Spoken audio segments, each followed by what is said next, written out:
Hi friends, அனைவருக்கும் வணக்கம். எல்லாரும் எப்படி இருக்கீங்க ஃப்ரெண்ட்ஸ்? நல்லா இருக்கீங்களா? குழந்தைங்களுக்கு அடிக்கடி சளி பிடிச்சிக்குது அப்படின்னா சாப்பாடு வந்து சப்பாத்தி செஞ்சு கொடுக்குறீங்க, இல்லை பூரி செய்கிறீங்கன்னா குழந்தைங்களுக்கு கடலை மாவு அதுக்கப்புறம் கோதுமை மாவு ஈக்குவல் குவான்டிட்டியில் செஞ்சு கொடுங்க. இதனால் குழந்தைங்களுக்கு சீக்கிரமாக சளி பிடிக்காது, அதோட ஹெல்த் பெனிஃபிட்ஸும் அதிகமாக கிடைக்கும். தாய்ப்பால் கொடுக்கும்போது தாய்ப்பால் அந்த இடம் வந்து ரொம்ப கட்டி இருக்குது அப்படின்னா நீங்கள் கொஞ்சம் சுடுதண்ணியில் கொஞ்சம் உப்பு போட்டு அதில் ஒத்தனம் கொடுத்து நல்லா அழுத்தி விட்டு பால் வெளியே எடுத்துகிட்டு அதுக்கப்புறமா கொடுங்க. ரொம்ப நேரம் கட்டியிருந்தால் அந்த பால் வந்து புளிப்பாக இருந்தால் குழந்தைங்க குடிக்க மாட்டாங்க, ஏப்பம் சரியாக வராது. லெமன் ஜூஸ் வந்து குடித்தோம்னா நமக்கு ரொம்ப வெயில் டைமில் லெமன் ஜூஸ் போட்டு குடித்தோம்னா டக்குன்னு நமக்கு இன்ஸ்டன்ட் எனர்ஜி கிடைச்ச மாதிரி இருக்கும். அதோட ஸ்கின்னும் நல்லா க்ளோவிங்காக இருக்கும்.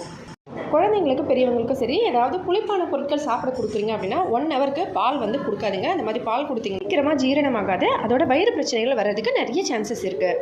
அதிகமாக ரன்னிங் நோஸ் இருக்குது அப்படின்னா 1 கப் மிதமான சூடான பாலில் கொஞ்சம் மஞ்சத்தூள் சேர்த்து கலந்து குடிச்சிட்டு படுங்க. கண்டிப்பாக சீக்கிரமாக சரியாப்பட. வீடியோ பிடிச்சிருந்தா லைக் பண்ணுங்கள், ஷேர் பண்ணுங்கள், நம்ம சேனலை சப்ஸ்கிரைப் பண்ணுங்கள். ஹெல்தியாக சாப்பிட்டு சந்தோஷமாக சேஃபாக பத்திரமா வருங்க. நன்றி, வணக்கம்.